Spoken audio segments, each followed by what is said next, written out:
சிவ அன்பர்களுக்கு வணக்கம்.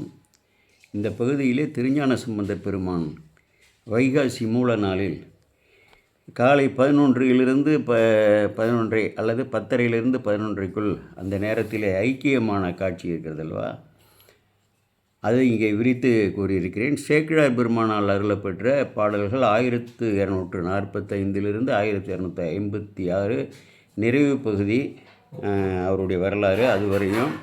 அப்பொழுது 3வது திருமுறையில் 125வது திருப்பதியும் அந்தாளி குறிஞ்சி, அப்புறம் 3வது திருமுறையில் 49வது திருப்பதியும் உலகை விட்டு ஏகும் பொழுது எல்லோருக்கும் பொதுவாக வேதம் நான்கினும் மெய்ப்பொருளாவது என்று உரைத்தார் இல்லையா, அந்த கௌசிக பண்ணல அந்த திருப்பதியத்தையும் விளக்கியிருக்கிறேன். அன்பர்கள் நேரம் ஒதுக்கி கொண்டு முழுவதுமாக கேளுங்கள். நீங்கள் நல்லூர் பெருமணம் போகிறதெல்லாம் அப்புறம் வச்சுக்கலாம், உங்கள் ஊர் கோயிலில் போய் ஐக்கியம் அந்த காட்சியெலாம் அப்புறம் வச்சுக்கலாம். இதை முழுவதுமாக கேட்டு விட்டு போங்க. முழுவதுமாக கேட்டுட்டு போனால் சைவத்தில் எனக்கு எந்த அளவுக்கு ஒரு சேற்றம் ஞானசம்பந்த பெருமானுக்கு, குலச்சரியாருக்கு, எரிபத்து நாயனாருக்கு, சக்தி நாயனாருக்கு, இவர்களுக்கு எல்லாம் இருந்த அதே போல் செருத்துணை நாயனார், இவர்களுக்கெல்லாம் இருந்த அந்த செற்றம் தீது கன்று பொறாத மனமும் செற்றமும் இருக்கிறது என்பதை உணரலாம். அதுக்கப்புறம் என்னை நீங்கள் தொடர ஆரம்பித்து விடுவீர்கள், அதையும் எச்சரிக்கிறேன். வேண்டாம் என்றால் தொடர வேண்டாதவர்கள் தொடர வேண்டாம். ஆனால் இதை முழுவதுமாக கேட்டால் என்னை முழுவதுமாக கிட்டத்தட்ட 2000 வீடியோக்கள் சைவம் சார்ந்த வீடியோக்கள், இறைவனை நோக்கி உயிர்களை செலுத்தக்கூடிய அந்த நகர்படங்களை எல்லாம் பதிவு செய்திருக்கிறேன். அன்பர்கள் கேட்டு மகிழ்வாக இதை நூலை வைத்துக்கொண்டு முழுவதுமாக 2 திருப்பதிக விளக்கத்தையும் இந்த பாடல்கள் விளக்கத்தையும் கேளுங்கள். இதே ஐக்கிய காட்சியை கண்டது போல் அப்படியே காட்சிப்படுத்தி இருக்கிறார் சேக்கிழார். அதை அப்படியே நான் மீளவும், அவர் ஒருத்தர் பதிவு பண்ணியிருந்தார், நான் மீள எடுத்து போடுவோம் பாருங்கள். அப்படி நான் மீளவும் இங்கே படைத்திருக்கிறேன். கோமல் சேகர் விடைபெறுகிறேன். வணக்கம். நாம் இப்பொழுது திருஞான சம்பந்த பெருமானோட திருமண நிகழ்வை 3 பகுதிகளாக பார்த்தோம்.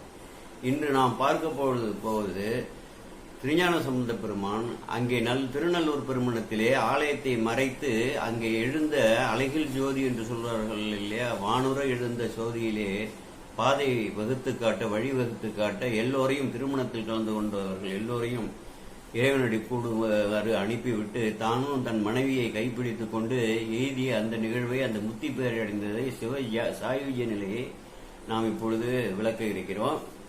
அதில் 2 பதிகங்கள், கல்லூர் பெருமணம் வேண்டா கழுமலம் என்று தொடங்கக்கூடிய அந்த பதிகமும், காதலாகி கசிந்து கண்ணீர் மல்கி என்று. கல்லூர் பெருமணம் வேண்டாங்கிறது 125வது பதிகம், காதலாகி கசிந்து கண்ணீர் மல்கி என்ற 5 எழுத்து பதிகம் 3வது திருமுறையில் 49வது பதிகம். நிறைய பேருக்கு அன்பர்களுக்கெல்லாம் மனப்பாடமாக இருக்கும். ஏன்னா பொதுவாக திருநீற்று பதிகங்கள் 4, 5 எழுத்து பதிகங்கள் இவை எல்லாம் மனப்பாடம் பண்ணுவது வழக்கமாக இருந்து வருகிறதால் நிறைய அன்பர்கள் அதை மனப்பாடம் செய்திருப்பார்கள்.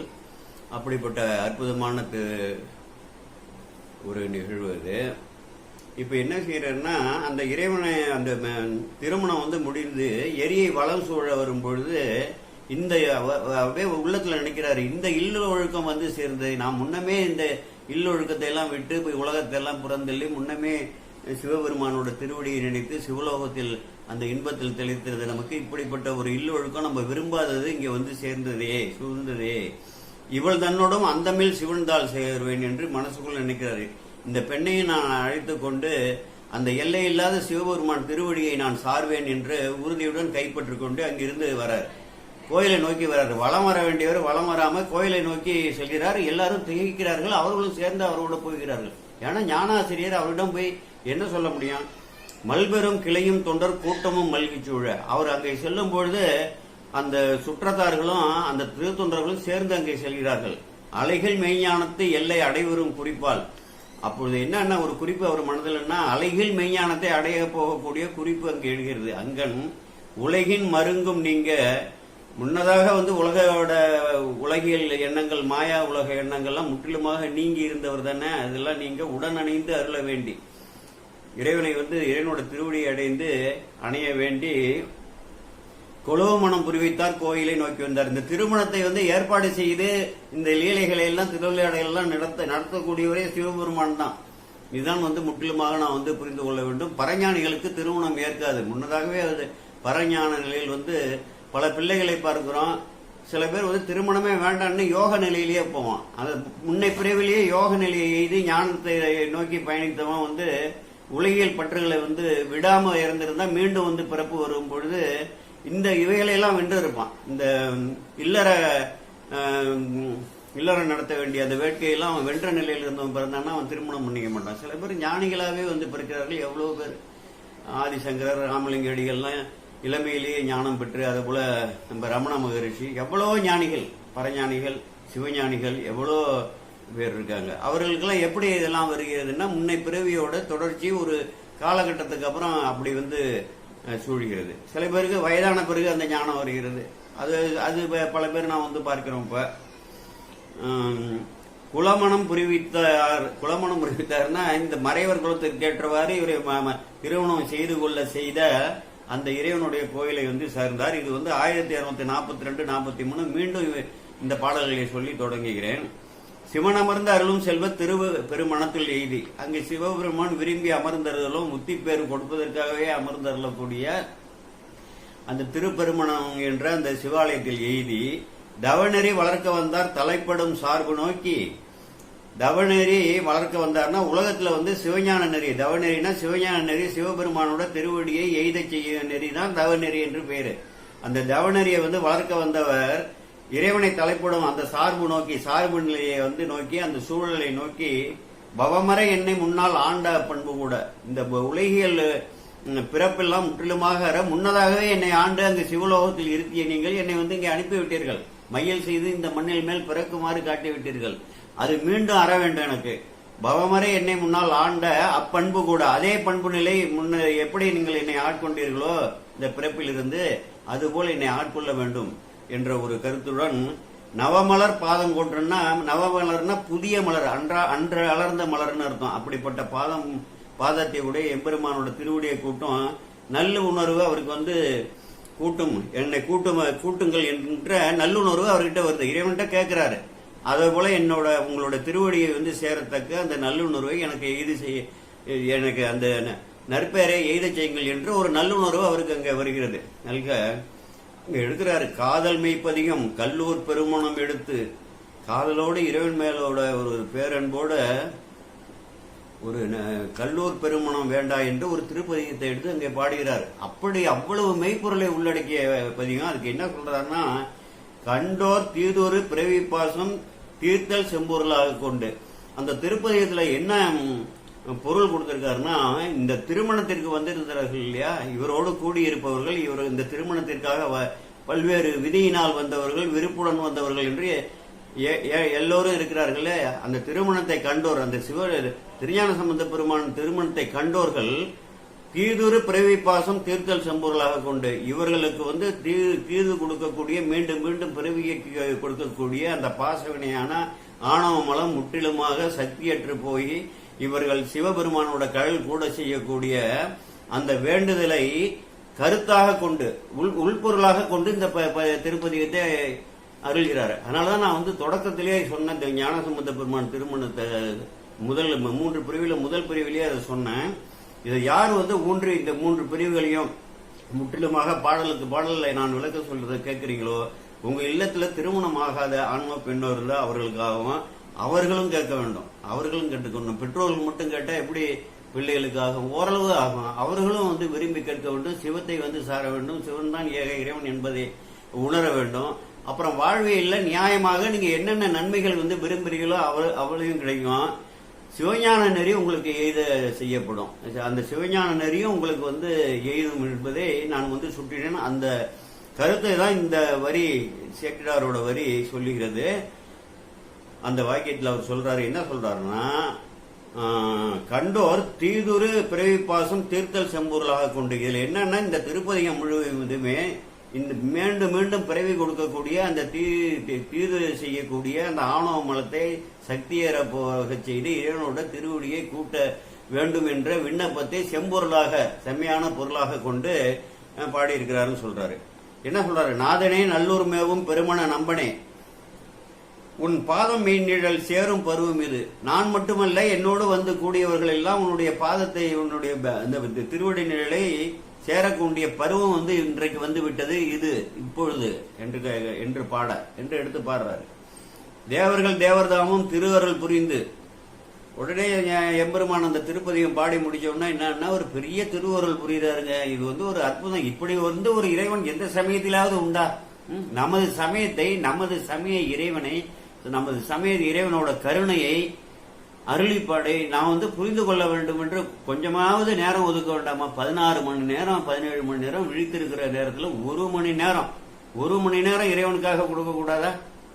இவ்வளவு பெரிய நீடிய வாழ்க்கையை கொடுத்தவருக்கு இது இல்லாம இந்த பிறவிலேயே இதற்கு மேல் வந்து துன்பம் இல்லாமல் வாழ்வோம், அடுத்து பிறவி ஏற்பட்டாலும் ஒரு உயர்ந்த நிலை துன்பம் இல்லாத வாழ்வோம், உயர் உலகங்கள் பெறணும்னா சிவபெருமான் வந்து அவர் தான் கடவுள், ஒரே கடவுள் தானே. இப்ப 100 இருக்காரு, அவர் தான் கடவுள் என்று வேதத்தை சொல்றது இல்லையா? நமசிவாயச சிவதராயசன்னு நடுவில் கருவாக விஜயத்தில் காக்கப்பட்ட அடையாளம் கட்டப்பட்ட அந்த இறைவனை வந்து பற்ற வேண்டும். தேவர்கள் தேவர்தாமம், தேவர்களுக்கெல்லாம் தலைவர், பிரம்ம விஷ்ணு எல்லாருக்கும் தலைவர், மீதி எல்லாம் கடவுள் ஒருத்தர் தான், மீதி எல்லாரும் உயிர் ஒருக்கம் தானே.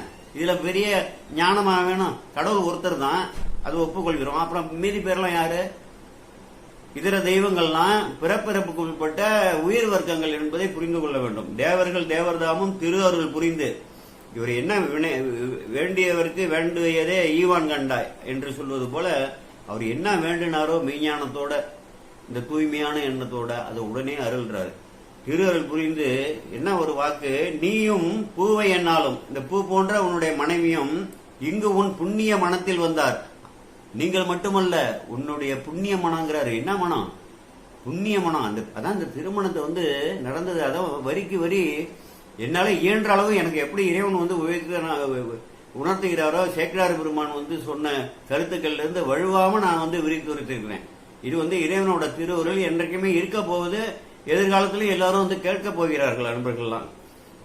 இங்கு உன் புண்ணிய மனத்தில் வந்தார் யாவரும் என்பால் சோதி இதன் உள் வந்து எய்தும். அங்கே வந்து அந்த சோதியாக இருந்து அங்க ஒரு பாதை வகுத்து காட்டி, நீயும் உன்னுடைய மனைவியும் பூவை என்னாலும் உன்னோட திருமணத்தை காண வந்தார் அனைவரும், அந்த நற்பேறு பெற்றவர்கள் அனைவரும் இந்த சோதியில் வந்து பூந்து கொள்ளுங்கள், அடங்குங்கள் என்று அங்கு ஒரு வாக்கு வருகிறது. என்று மூவுலகு ஒளியால் விம்ம முழிச்சுடர் தானே ஆகிய அந்த ஒளி எப்படி இருக்குன்னா, அந்த 3 உலகம், பாதாள உலகம், மேலுலகம், நம்ம உலகம்லாம் சொல்றோம்ல, உலகம் வந்து அப்படியே ஒரே பேரொழியா இருக்கு, வேற ஒண்ணுமே இல்லை. அவர் விம்மி, பேரொளி விம்மி எல்லாருமே படர்ந்து இருக்கு. ஒரு பெரிய சுடர் தூணாக அங்க எப்படி திருவண்ணாமலையை அடிய முடியும் காண முடியாம இருந்தாரோ அப்படி ஒரு பெருஞ்சோதியாக இங்க வந்து வெம்மை இருக்காது. அதுதான் பெரியது. இந்த இறைவனோட அந்த பேரொளி பிழம்பாக இருக்கிறாரு. இந்த வெம்மை என்று சொல்லக்கூடிய இந்த சூடு இருக்காது. மூவுலகு ஒளியால் விம்ம முழுச்சுடர் தானு ஆகி, தானுன்னா ஸ்தம்பம், தம்பம்னு பேரு, தூண் என்று பேரு. தானு ஆகி கோயில் உள்பட மேல் ஓங்கும் கொள்கையால், கோயில் உள்படனா அங்க இருந்த நல்லூர் பெருமணம் கோயில் அந்த ஜோதியில் அடங்கி விடுகிறது. உள்பட அந்த ஜோதி மேல் ஓங்கும் கொள்கையால் பெருகும் ஜோதி, அந்த ஜோதி பெருகி வாயிலை வகுத்து காட்ட, அங்கே உள்ளே புகுவதற்கு ஒரு வாயிலை வகுத்து காட்ட, மண்ணு சீர் புகழி மன்னர், அந்த நிலை பெற்ற பெருமைகளையுடைய புகழியோட தலைவராகிய ஞானசம்பந்த பெருமான் பாருங்க, அந்த புகழிக்கு சீர்காழிக்கு எப்படி வந்து பெருமன்னர் பாயின ஒளியால் நீடு பரஞ்சுடர் தொழுது போற்றி. அந்த புகழி மன்னராகிய ஞானசம்பந்தர் வந்து பாயினா பரந்த என்று அர்த்தம். பரந்து ஒளியால் நீடி எழக்கூடிய பரஞ்சுடர், பேரறியாத பெருஞ்சுடர் ஒன்றதன் வேறறியாமல் விளம்புகின்றேனே என்று திருமூலர் பெருமான் சொல்கிறார்கள். அதுபோல பரஞ்சுடர், அந்த பரஞ்சுடரை தொழுது போற்றி யாரு? புகழி மன்னராகிய ஞானசம்பந்த பெருமான். மாயுரு ஞாலம் உய்ய வழியினே அருள் செய்வார். மாயுரு ஞாலம்னா மான்னா பெரிய, இருனாலும் பெரிய. மாயுருன்னா அதான் ஒரு பொருட் பன்மொழி என்று சொல்லுவார்கள் இலக்கணத்துல. மாயுரு ஞாலம் உய்யன்னா அந்த உலகத்தில் உள்ள உயர்ந்தவர்கள் எல்லாம் உய்யும் பொருட்டு அந்த வழியினை அருளி செய்வார். ஞானசம்பந்த பெருமான் எல்லாருக்கும் அங்கு உள்ள போங்க என்று அங்கு வந்திருக்கிறவர்களுக்கெல்லாம் நீங்கள் வந்து இந்த ஜோதியில் புகுங்கள் என்று சொல்கிறார். ஞானமை நெறிதான் யாருக்கும் நமச்சிவாய சொல்லாம் என்று கடைசியாக வந்து உபதேசிக்கிறார். ஆச்சாரியர் உபதேசமாக எதற்காக வந்து இங்கு தோற்றுவிக்கப்பட்டாரோ அவைகளையெல்லாம் நிறைவேற்றிய பிறகு ஜோதியில் புகும் முன்பு ஒரு ஆச்சாரியர் உபதேசமாக தொடக்க நிலையிலிருந்து உச்ச ஞானம் அடைந்தவர்கள் வரை, ஞான நிலையில் இருப்பவர்கள் வரை எல்லோருக்கும் வந்து பொதுவாக நமச்சிவாய மந்திரத்தை ஓதுங்கள் என்று சொல்கிறார். அது பின்னால வந்து அந்த ஞான நிலைக்காக வந்து மாறும். ஆனா வந்து பொதுவாக எல்லாருக்கும் உலகத்தில் உள்ள அத்தனை மனித இனங்களுக்கும் மனித உயிர்களுக்கும் சொல்லும் பொழுது உச்சநிலை ஞான அந்த 5 எழுத்தை வந்து உபதேசிக்க முடியாது. பொதுவான ஒரு உபதேசமாக எல்லாரும் நமச்சிவாய மந்திரத்தை சொல்லுங்க, அதுதான் வந்து நமக்கு வேண்டியது. அது இறைவன் திருவடியை கூட்டுறது, அது கொண்டு கூட்டிடும். மாறி மாறி வந்து நமச்சிவாய சிவாய நமவாயி, சிவாய சிவ என்றாயி, சிவாய என்றாயி, சிவ என்றாயி, கடைசியில சீல போய் நிறுத்தி இறைவனோட திருவடியை சாயுஜி நிலையை கூட்டும். அதற்கு தொடக்கத்தில் நீங்கள் வந்து ஓத வேண்டியது நமச்சிவாயவை. இதுவே வந்து அங்க கொண்டு இறைவனோட திருவடி கூட்டம்னா இதுதான் பொருள். அந்த வழியில அதுவே ஏற்றம் கொடுத்து கொடுத்து கொடுத்து மாற்றி அங்கே கொண்டு போய் அதை சேர்க்கும். ஞான மெய்நெறி தான் யாருக்கும் நமச்சிவாய சொல்தான். ஞான மெய்நெறி இறைவனை கூடக்கூடிய மெய்நெறி என்னன்னா வேத நான்குன்னு மெய்ப்பொருளாவது அதுதானேயா. ஆக நமச்சிவாயங்கிற சொல்லுதான், அந்த நமச்சிவாயங்கிற பதம் தான், சொற்பதம் தான் சொல்றார். சொல்லாம் என்று ஆனசீர் நமச்சிவாய திருப்பதிகத்தை அங்கன். ஆனசீர்னா அப்படிப்பட்ட சீர்பற்ற சிறப்பு பெற்ற ஒப்பில்லாத நமச்சிவாய திருப்பதிகத்தை அங்கன். அங்கே வானமும் நிலனும் கேட்க, பூமியில உள்ளவர்கள் மட்டும் இல்ல, வானில் இருக்கிறார்கள் அல்லவா, பசு புண்ணிய செயலால் வந்து மேலுலகம் அடைந்து அந்த புண்ணிய பேர்களை எல்லாம் போகலோகத்தில் இருக்கிறார்கள் இல்லையா, சிவகர்கள் கூட தெரியாமல் அவர்களும் உய்யும் பொருட்டு வானமும் நிலனும் கேட்க, வானில் உள்ளவர்களும் பூமியில் உள்ளவர்களும் அனைவரும் கேட்க. அன்னைக்கு அவர் ஒழித்தது இன்றைய வரையில் நாம் வந்து கேட்கிறோம் இல்லையா. யாரோ எடுத்து அந்த நமச்சிவாய பதிகத்தை எடுத்து சொல்றாங்க பார்த்தீங்களா, பூமியில உள்ளவர்கள்லாம் கேட்கிறோம். நாம இங்க கேட்கிறத வானவர்களும் கேட்கிறார்கள். அருவமாக இருந்து நமச்சிவாய பதிகம் அங்கு ஓதுகிறார்கள் ஐயா. காதலாகி கசிந்து மல்கி என்று ஓதுகிறார்கள். துஞ்சலும் துஞ்சலும் இல்லாத போதினன் என்று ஓதுகிறார்கள். சொற்றுணைய வேதியன் என்று ஓதுகிறாரு.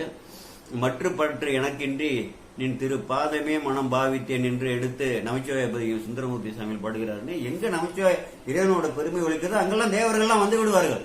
ஏன்னா அவர் போகத்தையே விரும்புபவர்கள். அந்த போகம் எப்பொழுதும் நீடிக்க வேண்டும் என்றால் சிவபெருமானை தான் வணங்கும் என்று புரிந்தவர்கள். அந்த போக இச்சை போகாதால் அவர்கள் அங்கே தேவர்களாக இருக்கிறார்கள். நமக்கு இங்கே இருக்கக்கூடிய இப்படிப்பட்ட முனிவர்கள், தேவர்கள், பூசுரர்கள் இவர்களுக்கு உள்ள தவம் எல்லாம் அவர்களுக்கு இல்லை. வானமும் நிலனும் கேட்க அருள் செய்து இம்மனத்தில் வந்தோர் ஈனமாம் பிறவி தீர யாவரும் போகுக. இந்த ஈன பிறவி, கோடிக்கணக்கான பிறவியை நாம் எடுத்திருக்கிறோம். புல்லாகி பூடாகி புல்லாகி பூடாகி என்று சொல்கிறார் இல்லையா. அத போல பல்வேறு பிறவிகள்ல அதுலயும் வந்து லட்சக்கணக்கான பிறவிகள் எடுத்திருக்கோம். அந்த ஈனமாம் அந்த பிறவி இனிமே வந்து நமக்கு தீர வேண்டும் என்றால் யாவரும் புகுக, எல்லோரும் வந்து ஜோதியில் புகுங்க. எல்லோரையும் அந்த குலபேதம், ஜாதி பேதம், மொழி பேதம், கொள்கை பேதம், கோட்பாடு பேதம், ஏன்னா அந்த அகச்சமயத்தார் அகப்புற சமயத்தார் எல்லோரும் அங்க வந்திருக்கிறார்கள். முனிவர்கள் வெவ்வேறு கோட்பாடு. ஆனால் சிவன் மட்டுமே ஏக இறை என்ற ஒரு கோட்பாடு உடையவர்கள். ஆனால் வழிமுறை இருக்கிறது, அணுகுமுறை, அதில் வந்து வேறுபாடு உடையவர்கள். எல்லோரும் புகுக, தொடக்க நிலையில் உள்ளவர்கள், தொண்டு செய்தவர்கள் எல்லோரும் புகுன்னு எல்லோருக்கும் ஒரு சமமான வாய்ப்பை. எப்படிப்பட்ட ஒரு ஞானாசிரியர், எப்படிப்பட்ட ஒரு கருணை உள்ளம். இறைவனோட திருவுருளால வந்து நமச்சிவாய பதிகத்தை ஓதி உபதேசித்து அவர்களுக்கு உபதேசித்தது மட்டுமல்லாமல் பின்னால் வந்து தொடரக்கூடிய வழி வழியாக வம்சா வழியாக வரக்கூடிய நாம் எல்லாம் வந்து உயிரி பெற வேண்டும் என்பதற்காக ஒரு ஆச்சாரிய உபதேசம். எத்தனை பேர் சொல்றாங்க, எவ்வளவு பேருக்கு எடுத்து சொல்லிட்டேன். முதல்ல காலையில வந்து சொல்லுங்க. காலையில 5:45 to 6, மாலை வந்து 5:45 to 6. அந்த சந்தியா நேரத்துல ஒரு 108 தடவையாவது நமச்சிவாய மந்திரம் ஓதணும்னு எடுங்க. அப்படியே கொஞ்சம் கொஞ்சமா உங்களுக்கு பெருகுங்க. பெருக்க பெருக்க பெருக்க பெருக்க அந்த ஞானம் உங்களுக்கு வந்து கிடைக்கும். இறைவனோட திருவுருள் கிடைக்கும்னு எத்தனையோ பேருக்கு சொல்றேன். முழு நேரு அணிங்கன்னு எத்தனையோ பேருக்கு சொல்லியிருக்கேன். எத்தனை பேர் அணிகிறாங்க? உங்களுக்கு காப்பாக ருத்ராட்சி அணுங்க, இதுவும் திருநீரும் உங்களுக்கு காப்பு, வட்டமிட்டு வந்து உங்களுக்கு எந்த தீங்கும் வராம காக்கும்னு சொன்னா கேட்கணுமா வேண்டாமா?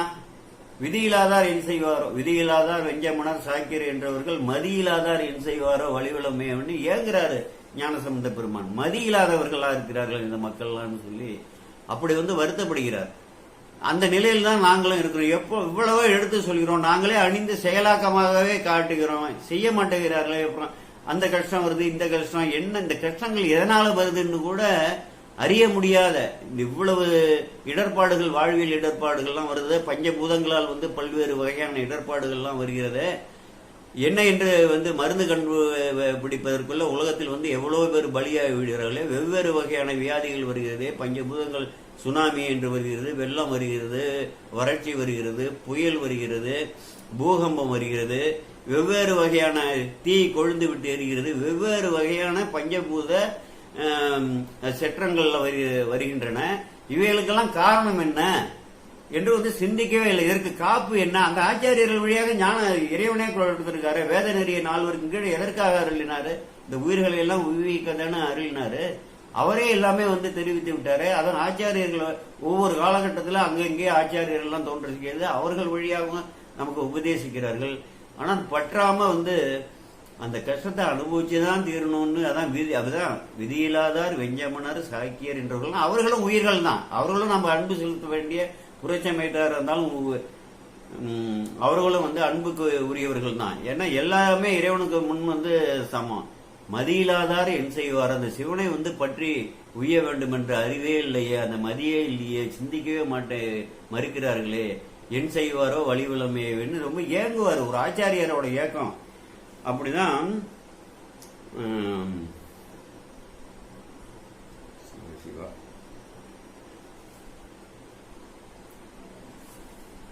ஞானமெய் நெறிதான் யாருக்கும் நமச்சிவாய சொலாம் என்று இது 1248வது பாடல். ஆனசேர் நமச்சிவாய திருப்பதிகத்தினே அங்கன் வானமும் நிலனும் கேட்க அருள் செய்து இம்மனத்தில் வந்தோர் ஈனமாம் பிறவிடிற யாவரும் புக என்ன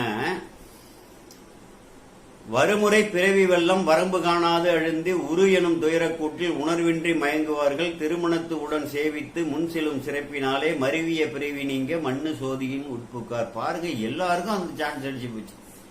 வருமுறை பிறவி வெள்ளம் வரம்பு காணாதுன்னா பிறவிகள் தொடர்ந்து வந்துட்டு இருக்கல, செத்து பிறப்பதற்கே பிறக்கிறார்களே என்று சொல்றாருல, பிறப்பதற்கே தொழிலாக இறக்கிறார்களே என்று சொல்லுவார்கள். அதே போல வருமுறை பிறவி வெள்ளம் வந்துகிட்டே இருக்கு, வரம்பின்றி அழிந்தி. எத்தனையோ பிறவிகள், இன்னைக்கு இந்த தாயார் தந்த, அடுத்த பிறவியில அந்த தாயார் தந்த, முற்பிறவியில அந்த தாயார் தந்த, நாம் வேறு உயிர்களுக்கு தாயார் தந்த எத்தனை பிறவிகள் அழுந்தி உரு எனும்னா உருவம், உடம்பு எனும் துயரக்கூடு. இது துயரக்கூடு. அதான் துயரிலங்கு உலகில் பல ஊழிகள் தோன்றும் முதல் ஞானசம்பந்தர் முதல் திருப்பதியத்திலே சொல்லிட்டார் 8வது பாட்டுல. ஏன் ஒரு பேரின்பம் உலகில் சொல்லலாம்ல? துயரிலங்கு உயிரினம் பிறவியே துயரம் தான், பிறவியே துன்பத்தை அளிப்பதுதான். இது புரிந்து கொள்ள வேண்டும், இதிலிருந்து ஏற்றம் பெற வேண்டும். அந்த ஞானம் எதற்காக பிறந்தோம், நம்ம யார், எதற்காக இந்த உடலுக்குள்ள இருக்கிறோம், ஏன் இப்படி இளமை இருக்குது, குழந்தை பருவம் இருக்கு, இளமை இருக்கு, அப்புறம் முதுமை வருகிறது, பிள்ளைகளை பிறக்கிறோம், வளர்க்குறோம், அவர்களை ஆளாக்குறோம், திடீரென்று ஒரு நாள் இந்த உலகத்திலிருந்து போக வேண்டியிருக்கு. நிறைய இன்ப துன்பங்களை மன ரீதியாகவும் உடல் ரீதியாகவும் அடைகிறோம். இதற்கெல்லாம் என்ன காரணம்னு சிந்திக்க வேண்டாமா? இதிலிருந்து விடுத்து உயர்நிலையை அடைய வேண்டுமா? அந்த உயர்நிலை என்ன? அதுக்குதான் ஞானாசிரியர்கள் வழியாக ஆச்சாரியர்கள் வழியாக இறைவன் வெளிப்படுத்தியிருக்கிறார். உரு எனும் துயரக்கூட்டில் உணர்வின்றி மயங்குவார்கள். என்ன என்றே தெரியாம மயங்குவார்கள். திருமணத்தை உடன் சேவித்து அவர்கள் செய்த தவத்தின் பயன்கள் இல்லாத இந்த திருமணத்தை காண்பதற்கு அவருக்கு கிடைத்திருக்காது. அவருடைய அணியே இந்த பல்லக்கு தூக்கினவர்கள், அந்த மீது இந்த இதெல்லாம் இருக்கலையே, காலங்கள், கருவிகள், அப்புறம் பதாகைகள், இவையெல்லாம் தூக்கி அவரோடய தொடர்ந்தவர்கள், இவரோட பழகியவர்கள், சார்ந்ததின் வண்ணமாகுங்கிற உயிரோட அந்த கோட்பாடு இருக்கலையே, எந்த உயிரோட நல்லோர்களோட சேர்ந்தா நல்லோர்கள், மெய்யுணர்வோட எந்த பொருள் ஆசையும் இல்லாமல் உலகோருக்கு உபதேசிக்கணும். நல்ல புரிந்து கொள்ள வேண்டும். நல்ல குறியாருன்னா உன்னுடைய பையில இருக்கிற பணத்துல குறி வைக்காதவன் தான் நல்ல. இது ஒரு அடையாளம், நான் உங்களுக்கு எல்லாருக்கும் சொல்றேன். தயவு செய்து அதை போல ஒரு ஈனர்களை விட்டு திருவேடம் தாங்கி ஈனச் செயல்கள் செய்பவர்களையும் உங்களோட பொருள்களை எல்லாம் பறித்து வளப்படுத்திக் கொள்பவர்கள் எல்லாம் விட்டு தயவு செய்து விலகுவார்கள். மீண்டும் எச்சரிக்கிறேன், நான் யாரையும் குறிப்பிட்டு சொல்ல. இப்படிப்பட்ட போலியானவர்கள் எல்லா குலத்திலும் இருக்கிறார்கள். ஒரு குறிப்பிட்ட குலத்தில் மட்டுமல்ல, எல்லா குலத்திலும் இருக்கிறார்கள். தயவு செய்து அவர்களை விட்டு விலகி ஆச்சாரியர்கள் என்ன உபதேசித்திருக்கிறாரோ, நான் இங்க எடுத்து கூறுவதெல்லாம் ஆச்சாரியர்கள் உபதேசத்தை அப்படியே பொருளை விலகி சொல்வதை தவிர சொந்த கருத்துக்கு அங்க இடமே இல்லை. அது போல வாருங்கள். அவங்க பல இடங்கள்ல பல பேரிடம் சிக்கி கொண்டு தவிக்கிறார்கள். ஜாதி உணர்வு, குல உணர்வு, மொழி உணர்வு, மொழி பேத உணர்வு. பாருங்க, இங்க எல்லாரும் போறாங்களே, அகச்சமயத்தார், அகப்புற சமயத்தார். அங்க யாரு மானக்கஞ்சாரர் வீட்டுல மாவிரதர் போனோம், அகப்புற சமயம். சிறுத்தொண்டர் வீட்டுக்கு இல்லத்திற்கு அந்த கோலத்துல வந்தாரு, வைரவர் கோலத்துல அகப்புற சமயம். அவர்கள் எல்லாம் இங்க வந்திருக்கிறாருங்க திருமணத்தை சேவிக்க. அவர்கள் எல்லாமும் சேர்ந்து அந்த வீடு பேரை அடைகிறார்களே, அதெல்லாம் பார்க்கணும். திருமணத்தை உடன் சேவித்து முன் செல்லும் சிறப்பினாலே, இந்த திருமணத்தை சேவித்த சிறப்பினாலேனா நாம் 3 பகுதியாக இதற்கு முன்பாக ஞானசம்பந்த பெருமானோட திருமணத்தை சீர்காழியிலே தொடங்கி திருநல்லூர் பெருமணம் வரை கொணர்வித்து இப்ப 4வது பகுதியாக அவர் அடைந்த முத்தி பேரை பேசுகிறேன். இதை முழுவதுமாக யாரு கண்டு அப்படியே திரைப்படம் மாதிரி உள்ள உணர்கிறார்களோ உங்களுக்கு என்ன நன்மை கிடைக்கும். நான் சொன்னல உங்களுக்கு வாழ்வியல் நன்மைகள் அத்தனையும் கிடைக்கும்னு எப்படி சொன்னேன்? இந்த கருத்தினால்தான் சொன்னேன். பாருங்க, திருமணத்தை உடன் சேவித்து நாம சேவிக்கிறோம். இப்ப யார எதை சேர்க்கிறோம்? ஞானசம்பந்தரோட திருமணத்தை மானசமாக சேவிக்கிறது நேரடியாக சேவிப்பதற்கு எந்தவித தாழ்வும் இல்லாதது. ஆக நுணுகி ஆராய்ந்து பின்பற்றி வந்தீங்கன்னா அந்த திருமண கோலத்தையும் அந்த திருமணம் நடந்த அந்த ஏற்பாடுகள் எல்லாவற்றையும் நுணுகி அப்படியே உள்ளத்துல இருத்தணும். உடன் சேவித்து முன் செல்லும் சிறப்பினாலே, அப்படிப்பட்ட வாழ்வில் உயரக்கூடிய சிறப்பினாலே மருவிய பிறவி நீங்க மண்ணு சோதியின் உள்புக்கார். வந்தவர்கள் எல்லாரும் உள்ள இந்த மருவிய இந்த பிறவி முற்றிலுமாக இதோட உங்களுக்கு பிறப்பு பூமியில கிடையாது. சிவலோகத்துல பல்வகை சிவலோகம் இருக்கு. அவர் தன்மைக்கு தக்கவாறு இறைவன் அங்க அருள்வார். அதையும் புரிந்து கொள்ள வேண்டும். சீர்பெரு யாராரு போனா? சீர்பெருகு நீலநக்கர். அங்க நீலநக்கர் வந்தார்களே, தெரிச்சாத்த மங்கை நீலநக்கர். ஞானம்னா என்னன்னா அரணையும் அரண் அடியாரையும் பாதம் அர்ச்சித்து அவருடைய திருவடியை பணிதலே வேதத்தின் உள்ளுரை என்ற ஒரு ஞானம் மிக்கவர் அவர் திருநீலநக்கர். இங்க திருமணம் செய்விக்கிற பேரு திருமுருகர். திருப்புகலூரில் பூத்துண்டு செய்த திருமுருக நாயனார். அடுத்து ஏர்கழுவு சிவபாத இருந்தையர். சீர்கழு சிறப்போவா செய்தவர் நெறி செய்தவர். ஏர்கழுன்னா மிகவும் தவ ஒழுக்கம் மிக்க சிவபாதர். அவர் வேண்டிதானே ஞானசம்பந்தர் நமக்கு கிடைச்சாரு. எப்படிப்பட்ட ஒரு பெருவர். நம்பாண்டார் இந்த பொண்ணு கொடுக்கிறார் இல்லையா, அந்த பெண்ணை பெற்று அந்த தவம் பண்ணார்ல, அந்த பொண்ணு சிவலோகத்தில் இருந்த பொண்ணு இங்க அந்த பெண்ணுக்கான பணி முடியும் போது ஞானசம்பந்த பெருமானோட மீண்டும் சிவலோகம் எய்துரா. இது முன்ன தவம் இல்லாம ஞானசம்பந்தருக்கு மனைவியா அமைய முடியாது. இதையும் புரிந்து கொள்ள வேண்டும். நிறைய உதாரணங்கள்லாம் அதெல்லாம் இருக்கு. சீர்பிறகு நீலநக்கர் திருமுருகர் முதல் தொண்டர் ஏனைய தொண்டர்கள் ஏர்கழுவு சிவபாத இறுதியர் நம்பாண்டார் சீரார் திரு மெய்ப்பெரும்பானார். சீரார்னா எல்லா சிறப்புகளையும் பெற்ற மெய்யுணர்வுடைய மெய்யடியாதையான திருநீலகண்ட யாழ்ப்பாணர் மற்றும் ஏனையோர் அங்கே ஏனையோர் அணிந்துள்ளோர். யார் பல்வகை பணிகளுக்கு அங்க திருமணத்திற்கு வந்தார்களோ அவர்கள்லாம். அதெல்லாம் முன்னை நல்விதியால தான் வர முடியும். பார்நிலவு கிளை சூழ் பண்ணியோடுன்னா உலகில் நிலவும் சுற்றம் சூழல்களை எல்லாம் சூழ அவர்கள்லாம் சூழ பன்னிகளோடுனா அவர்கள் மனைவியரோட. இப்ப முருகருக்கு முருகநாயனாருக்கு மனைவி இருந்ததாக அங்க குறிப்பில்லை. அங்கே திருநீலநக்கருக்கு மனைவி இருந்த ஒரு பெரிய வரலாறு. அந்த சிலந்திய ஊதுறாங்க இல்லையா, அப்படி.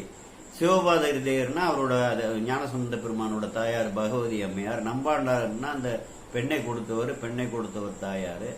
ஏனையவர்கள் இந்த திருமணத்திற்கு மனைவியரோட தானே வருவார்கள்.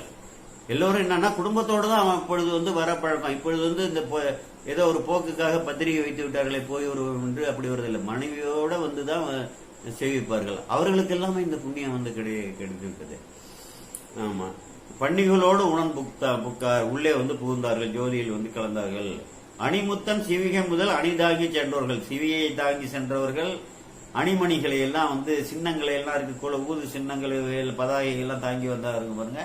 அவர்கள் பாருங்க, ஞானசம்பந்த பெருமானுக்கு இந்த தொண்டு செய்தது இறைவனுக்கு செய்த தொண்டுக்கு ஒப்பது. அதனால அவர்களுக்கும் அந்த புண்ணியம் கிடைச்சது. சென்றோர்கள் மணிமுத்த மாலை புனை மடைவார். அழகிய முத்துக்களை கோவை செய்து மாலைகளை எல்லாம் தொடுத்தார்கள் அந்த பெண்கள்லாம். அப்புறம் மங்களம் பெருகும் பணிமுற்றும் எடுத்தார்கள். கோலம் போடுறது, அழகால கூட்டுவதற்கு, இது ஒளி விளக்கு ஏற்றி வைப்பது, தூய்மை செய்வது, கரக நீர் எடுப்பது, கலசம் அமைப்பது, இப்படி பல பணிகள் செய்த அத்தனை பணியாளர்களும். அப்புறம் பரிசனங்கள் ஞானசம்பந்த பெருமானோடய சேர்ந்து தொடர்ந்து பல்வேறு தலங்களுக்கெல்லாம் சென்று வந்த பரிசனங்கள், எப்பொழுதுமே இருக்கக்கூடிய பரிசனங்கள்லாம் கூட்டம், அடியார் கூட்டம், திருக்கூட்டம். வினைப்பாசம் துணிவித்த உணர்வினராய் வினைப்பாசமாகிய ஆணவ மலத்தை முற்றிலுமாக செயலறை செய்த துணிவினரான அந்த நிலையை இறைவன் திருவருளால ஞானசம்பந்த பெருமான் திருவருளால எய்தியவர்கள் என்று நாம் எடுத்துக்கொள்ள வேண்டும். உணர்வினராய் தொழுது அந்த சிவஜோதியை தொழுது உடன்புக்கு ஏகினார். அந்த ஞான உணர்வு அவர்களுக்கு உண்டு, ஒடுங்கினார். யோதிகள் ஒடுங்குகிறார்கள். 6 வகை சமயத்தில் அருந்தவரும். பாருங்க, 6 சமயம்னு சொன்னோம் பாத்தீங்களா? அகச்சமயம் 6, அகப்புறச்சமயம் 6, சைவத்துக்குள்ளே இருக்கு. சிவபெருமான் தான் ஏக இறை என்று ஒப்புக்கொண்டு அந்த சில சித்தாந்த நெறிகளில் சில கோட்பாடுகளில் வேறுபடுவார்கள். ஆனா சிவபெருமான் தான் கடவுள். பல்வேறு வழி இருக்கு இல்லையா? எப்படி ஒரு கடலை அடைவதற்கு பல்வேறு நதிகள்லாம் சேர்ந்து ஒரு கடலில் சந்திக்குதோ அவரவர்கள் வேறு வழி. ஆனா சிவமே ஏக இறை என்ற ஒரு ஞானத்தில் ஞான வரம்பில் தலை நின்றவர்கள். 6 வகை சமயத்தில் அருந்தவர்களும், அதுல அருந்தவர்களாக இருந்தவர்களும், அடியவர்களும், அந்த சமயங்களை பின்பற்றக்கூடிய அடியவர்களும், கூறுமறை முனிவர்களும், பல்வேறு மறைகளை பலவாறாக ஓதக்கூடிய ஞானம் பெற்ற முனிவர்களும். முனிவர்கள்னா உலகியலை முனிந்தவர்கள் என்று பேரு. உலகியலை வெறுத்தவர்கள், இறைவனை விரும்பியவர்கள் அப்படி எடுத்துக்கணும். கும்பிட அடைந்தாரோம். அந்த சிவாலயத்தில் அந்த ஞானசம்பந்தரோட திருமணத்தை பார்த்து கும்பிட்டு சேவிக்க வேண்டும் என்ற விருப்போடு அவர்கள் உள்ளத்தில் எழ, அதான் நல்விதி. அந்த பண்டை விதி பான்மை கூட்டு என்று சொல்லுவார்கள். பறவை யாரும் கண்டாரும் போல அதை போல அந்த விதி. கும்பிட அடைந்தாரும் வேறு திரு அருளினால் வீடு பெற வந்தாரும். அங்கேயே நல்லூர் பெருமணத்தை சுற்றி உள்ள பல ஊர்களில் உள்ளவர்கள் வேறு திரு அருளால்னா இறைவனோட திருவருளால் இந்த இடத்துலதான் அவங்களுக்கு முத்தி பேர் இந்த சிவன்கள் கொடுக்கக்கூடிய வேண்டும் என்ற விதி இருப்பாரு பாருங்க. அந்த விதியால் சிவபெருமானால் ஈர்க்கப்பட்டு அங்க வந்தார்களும். ஈரல் பெரும் சோதியின் உள் எல்லோரும் புகுந்தபின் எல்லாரும் அங்க புகுந்து விடுகிறார்கள். இந்த இடத்துல நான் அந்த கல்லூர் பெருமணம் வேண்டாம் இந்த காதலாகி கண்ணீர் மொழி அந்த திருப்பதிக்கிட்டே நான் கொஞ்சம் விரைவாகவே விளக்கி விடுகிறேன். கல்லூர் பெருமணம் வேண்டா கழுமலம் பல்லூர் பெருமணம் பாட்டு மெய்யாய்த்தல. இந்த அம்மி மிதித்து அருந்ததை பார்ப்பது என்று சொல்லக்கூடிய சடங்கு முறை இருக்கு இல்லையா? அதான் கல்லூர் என்று பேரு. பெருமணம்னா உலகியல் உலகியல் மனிதர்களால் போற்றப்படக்கூடிய பெருமணம். கல்லூர் பெருமணம் வேண்டாம், எனக்கு வேண்டாம், எனக்கு அது வேண்டியதில்லை. கழுமலம் தொடங்கி பல்லூர் பெருமணம் பாட்டு மெய்யாய்த்தல. கழுமலத்தில் நான் தொடங்கி சீர்காழியில தொடங்கி பல சிவஸ்தலங்கள்லயும் போய் நான் பாடி இருக்கேன். அவைகள்ல எதுலையாவது எனக்காக ஒரு அருள் நல்க வேண்டும் என்று தனிப்பட்ட முறையில என்னோட சுயநல நோக்கில் நான் ஏதாவது விளைந்திருக்கிறேனா? அப்போ அது மெய் அல்லவா அது அந்த நிலைமை? அதான் சொல்றாரு. பல்லூர் பெருமணம் பாட்டு மெய்யாயத்துல இது உண்மை, அதுதானே உண்மை. நான் எதையுமே வேண்டவே இல்லையே. என்னோட உலகியல் நலத்திற்கு இந்த மாயை சார்ந்த நன்மைகளை நான் எதையுமே விரும்பியது இல்லையே. சொல்லூர் பெருமனும் சூடலரே தொண்டர் அப்படின்னு சொல்றாங்க.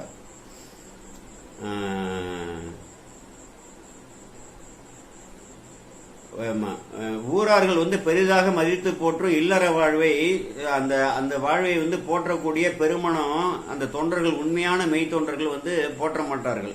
சொல்லூர் பெருமணம்னா உலகியல் மக்களால திருமணம் செய்து கொள்வது பெரிய வேதத்தில் வகுக்கப்பட்ட நெறிதான். ஆனா சிவனை நோக்கி சென்றவர்கள், இந்த புற உலகை புறந்தள்ளியவர்கள், இல்லற இன்பங்களை எல்லாம் புறந்தள்ளியவர்கள் இருக்காங்கல்ல, அப்படிப்பட்ட தொண்டர்கள் அந்த இந்த பெருமணத்தை சூட மாட்டார்கள். நல்லூர் பெருமணம் மேய நம்பானே, நல்லூர் பெருமணத்தில் விரும்பி வீட்டில் இருக்கக்கூடிய தலைவனே, அதனால எனக்கு கல்லூர் பெருமணம் வேண்டா என்று இந்த பாடல சொல்றாரு. தருமணல் ஓதம் சேர் தன்கடல் நித்திலும் பருமணலா கொண்டு பாவை நல்லார்கள் வருமணம் கூட்டி மனம் செய்யும் நல்லூர் பெருமணத்தான் பெண்ணோர் பாகம் கொண்டானே என்று ஒரு பாட்டு. தருமணல்னா கடலால் தரப்பட்ட மணல்கள் தள்ளி வைக்கப்பட்டிருக்கல, அழகால அதுல நீர் கோவை பெற்று ஈரமாக இருக்கிறது. ஓதம் சேர் தன்கடல் நித்திலம், அந்த குளிர்ந்த கடலால் கொடுக்கப்பட்ட முத்துக்கள் இருக்கின்றனவல்ல அவை முத்திலம், அவைகளை பருமணலா கொண்டு அவை பெரிய மணல் போன்று அவைகளை மதித்து இந்த பாவை நல்லார்கள்லாம் வருமணம் கூட்டி மனம் செய்யும் நல்லூர்.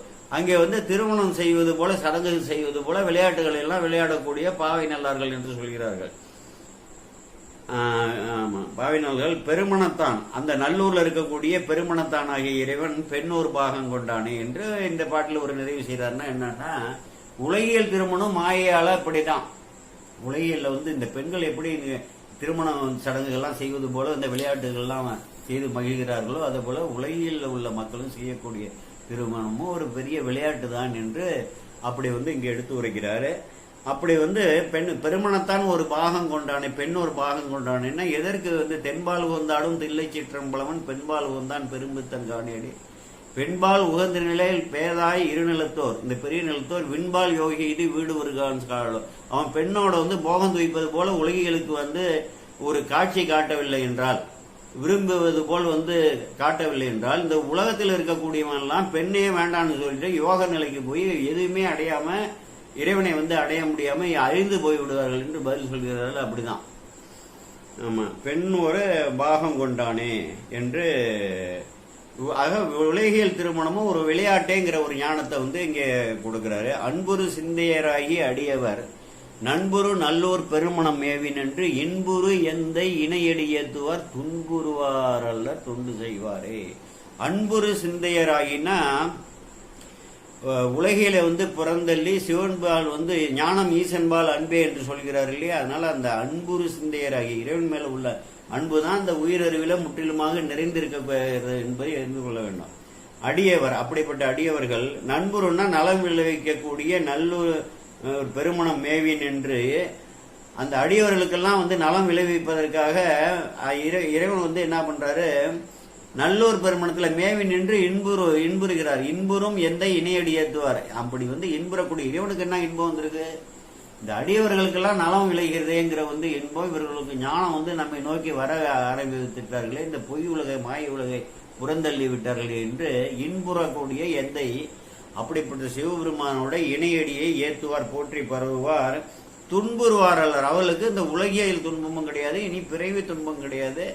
அப்படிப்பட்டவர்கள்லாம் இறைவனை வந்து அடைய போகிறார் என்பது உள்ளுரை. இங்கே துன்புறுவாரல்ல தொண்டு செய்வார். யாரு வந்து இறை தொண்டை வந்து மெய்த்தொண்டாக ஒரு தகப்பன் ஒரு பிள்ளைக்கு செய்வது, தாய் வந்து மகனுக்கு குழந்தைகளுக்கு செய்வது, வளர்த்தெடுப்பதுன்னா எந்தவித பலனை எதிர்பார்க்காமல் வந்து வளர்த்தெடுக்கிறார்ல, அப்படி வந்து யார் இறைவனுக்கு தொண்டு செய்கிறார்களோ அவர்களுக்கெல்லாம் துன்பம் கிடையாது, அவர்களெல்லாம் முக்தி பெற்றையே அடைவார்கள் என்ற ஒரு ஞானத்தை இங்கே சொல்கிறார். வள்ளியந்தோல் உடை ஆர்ப்பது, புலித்தோலை வந்து உடையாக வந்து கட்டியிருப்பாரு. போர்ப்பது கொல்லியில் வேழத்தூரி, உடலை வந்து மறைத்து போர்த்திருக்கிறது என்னன்னா இந்த கொலைத்தன்மை உடைய அந்த யானையோட தோலை வந்து போர்த்திருப்பாரு. கோவணம் அணிவது வந்து கோவணம், இடுப்பில் அணிவது கோவணம். ஒரு எளிமையான ஒரு தன்மையை வந்து சொல்றாரு. வீரத்தையும் இங்கே வந்து சுட்டி காட்டுகிறார். எல்லாம் சர்வ வல்லமையும் இங்கே சுட்டி காட்டப்படுது. நல்லியலார் தோடு நல்லோர் பெருமணம் புல்கிய வாழ்க்கையும் புண்ணியனாருக்கு காடுரை வாழ்க்கையர் வெந்நீர் சன்னித்து மேனியர் புலி தோள்களை வந்து அணிபுகிறது போல எளிமையான வாழ்க்கை. உலகோர் வந்து இழித்து நோக்கக்கூடிய வாழ்க்கை, புல்கிய வாழ்க்கை யாருக்கு, என் புண்ணியனாருக்கு. புண்ணியனார்னா புண்ணிய பெற்றை வீடு பெற்றை பிறவியிலிருந்து விடப்பட்டு மகிழ்ச்சியாக இருக்கக்கூடிய பேற்றை அளிக்கக்கூடிய ஒரே இறைவன், அவ்வளவுதான் புண்ணியனாருக்கு. ஏறு உகந்தீர் எம்பெருமானை நோக்கி சொல்றார். ஏறு உகந்தீர், கடகரியும் பரிமாவும் தேர்வு உகந்து ஏறாது இடமது ஏறினார் இல்லையா இறைவன், அதுதான் ஏறு உகந்தீர். இடுகாட்டு எரியாடி வெண் நீர் உகந்தீர், அங்க போய் இடுகாட்டுல போய் கையில தீகளை வைத்து கொண்டு நடனம் ஆடி அங்க இருக்கக்கூடிய அந்த சாம்பலை எல்லாம் எடுத்து உடம்புல பூசிக்கிறிய, அதை வந்து மகிழ்ச்சியா பூசிக்கிறிய. நிறையார் விரை கொன்றை தேன் கொன்றை நார் உகந்தீர். நிறையார்னா வரிசையாக இருக்கக்கூட விரிந்த தேன் நிறைந்த கொன்றைய, நாருன்னா மணமிக்க அந்த மனத்தை வந்து விரும்பினீர். திருநல்லூர் பெருமணம் வேறு உகந்தீர் உமை கூறு உகந்தூர். இந்த திருநல்லூர் பெருமணத்துல எங்களை எல்லாம் ஆட்கொள்வதற்காக இங்க தனியாக உகந்து இருக்கிறீர். உமையை வந்து ஒரு கூறு உகந்தீர், ஒரு கூறாக மகிழ்வாக வைத்திருக்கிறார்னா ஒருத்திபால் பொருத்தி வைத்து உடம்பு விட்டு யோகியாய் இருத்தினி துருத்தி புக்கு இருப்பதன் மாயமே. ஒருத்திபால் பொருத்தி வைத்து ஒருத்தியேனி இடபாகமாக உடல்ல வைத்து உடம்பு விட்டு உடல் உணர்வு இல்லாம யோகியாய் யோக நிலையில வந்து எதையோ கூடி, இறைவனுக்கு என்ன யோக நிலை, எதை சிந்திச்சு யோகியா இருக்க. இந்த உலக உயிர்கள்லாம் இப்படியெல்லாம் வந்து எத்தனையோ பிறவி கொடுத்தும் அவைகள் நம்மை நோக்கவே மாட்டாமல் வந்து உலகியல் துன்பங்களை எல்லாம் ஈட்டி அனுபவித்துக் கொண்டிருக்கிறார்கள் என்று வருந்தி அவர்களை மேலேற்றுவதற்காக யோக நிலையில தவம் செய்யக்கூடிய, அதான் பாசுபத விரதம் என்று சொல்வார்கள், அப்படி இருக்கக்கூடிய அந்த இறைவன். அது உடம்பு ஒருத்திபால் பொருத்தி விட்டு உடம்பு விட்டு யோகியா இருத்தினி துருத்தி புக்கு, துருத்திங்கிற திருத்தத்துல இருக்கிறது, இது என்ன மாயம் என்று கேட்பார். அப்படி அவருக்கு ஏது உமை ஒரு கூறு வந்தார்னா என்ன, இன்பத்தை அனுபவிப்பதற்காக இறைவன் இருக்கிறார். சிட்டப்பட்டாருக்கு எளியான். அடுத்தது 6வது பாட்டு. சிட்டப்பட்டார்னா நல்லொழுக்கம்னு அர்த்தம். சிட்டர் வாழ்த்தில்லை சிட்டம்பளமைய நட்ட பெருமானை நாளும் தொழுவோமேன்னு வருது இல்லையா, அது போல சிட்டப்பட்டாருக்கு எளியன்னா நல்ல ஒழுக்கம் உடையவர்களுக்கு. நல்லா புரிந்து கொள்ள வேண்டும். நம்மள்கிட்ட தீய செய்திகள், செய்கைகள், தீய எண்ணங்கள், செயல்பாடுகள் இவைகள்லாம் இருந்ததுன்னா கண்டறிந்து இறைவனைக்கு அடைவதற்கு இவைகள்லாம் தடைகள். அவைகள்லாம் விளக்க வேண்டும், தூக்கி எறிய வேண்டும். எதற்காக? அதனால என்ன நன்மை வருது? தீமை செஞ்சோம்னு தீய நினைச்சா தீய எண்ணப்படுவோம், தீமைகள் செய்ய தீமை செய்யப்படுவோம்.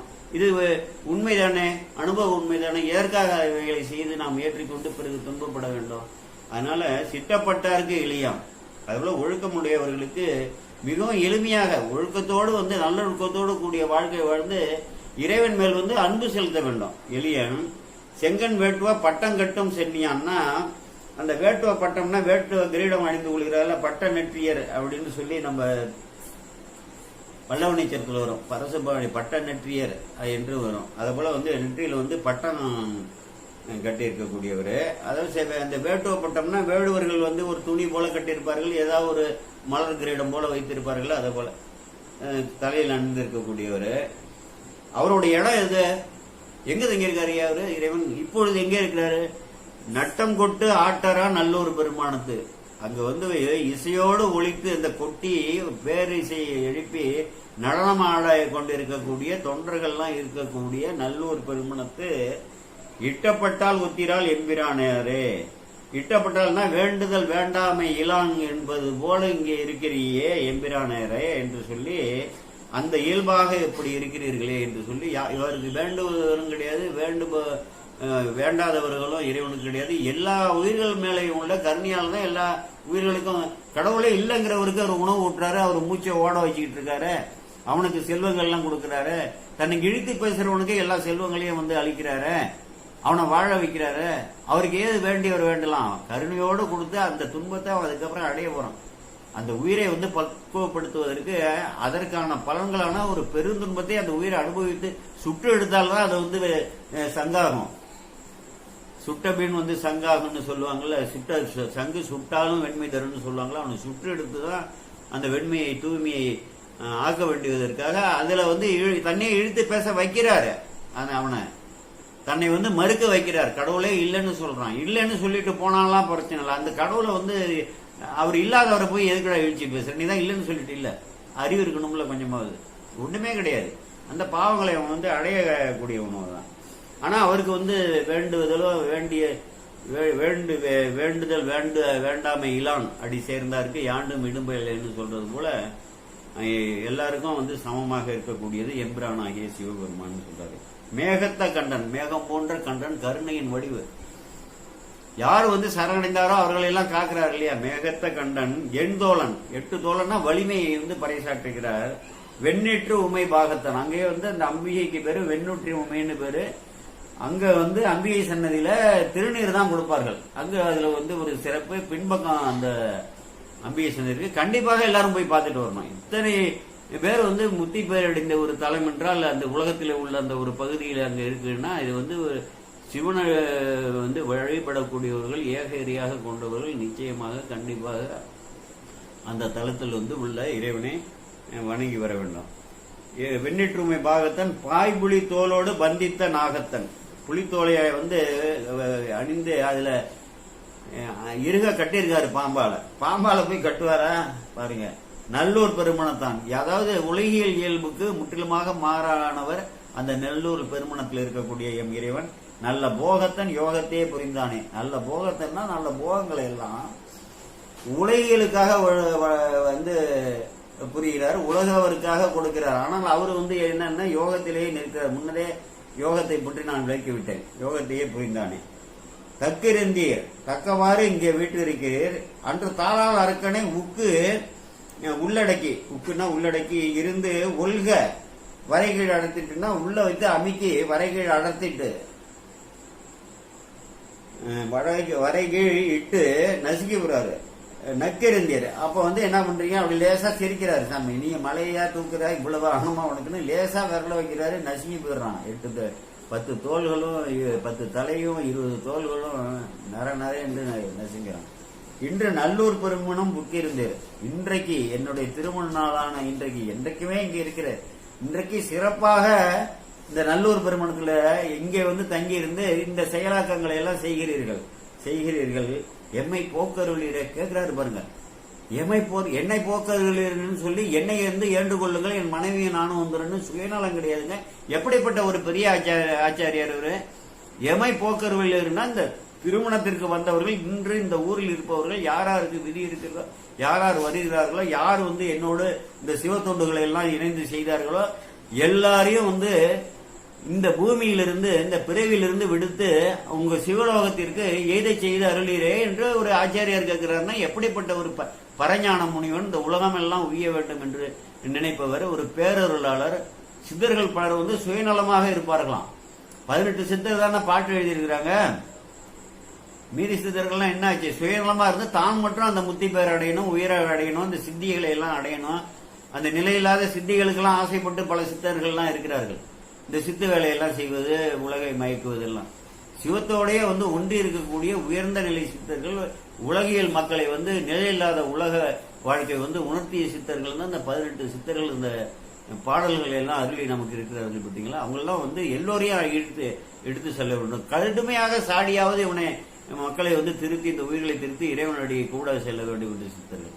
அப்படிப்பட்ட வந்து எம்மை போக்கருளீரேன்னு சொல்லி இந்த பாசத்தை போக்கி இந்த ஆணவ மலத்தை செயலரை செய்து இங்கு வந்திருப்பவர்கள் அனைவரையும் வந்து உங்களுடைய திருவடி கூட செய்வீரேன்னு ஒரு ஆச்சாரியார் வேண்டும்னா, இதை விட ஞானசம்பந்த பெருமானுக்கு திருநாவுக்கரசு பெருமானாலே வந்து சுமக்கப்பட்டதன் காரணம் தெரிகிறதா? திருநாவுக்கரசு பெருமானாலேயே இவர் சிவிகையை ஞானசம்பந்த அறியாமல் வந்து தோல்ல வந்து சுமக்கிறாருன்னா எப்படிப்பட்ட ஒரு பரஞானி ஞானசம்பந்த பெருமான் புரிந்து கொள்ள வேண்டும். சாதாரணமா ஞானசம்பந்தர் அப்படி அப்படிலாம் வந்து சிந்திக்கன்னா ஒன்றுக்கும் ஆகாது. அவ்வளவு பெரிய அருளாளர்கள் அவர்கள்லாம், இணையற்ற அருளாளர்கள். ஏழும் தாமரையானும் பொய் சொல்லி தாமரையானா அவர் தான். நம்ம ஏழும் தன் தாமரையானும் குளிர்ந்த தாமரையில இருக்கக்கூடிய பிரம்மதேவனும் இயல்புடைய மாவலும் தம் இயல்புடைய மாவலும் தம் மாண்பு அறிகின்றனர்.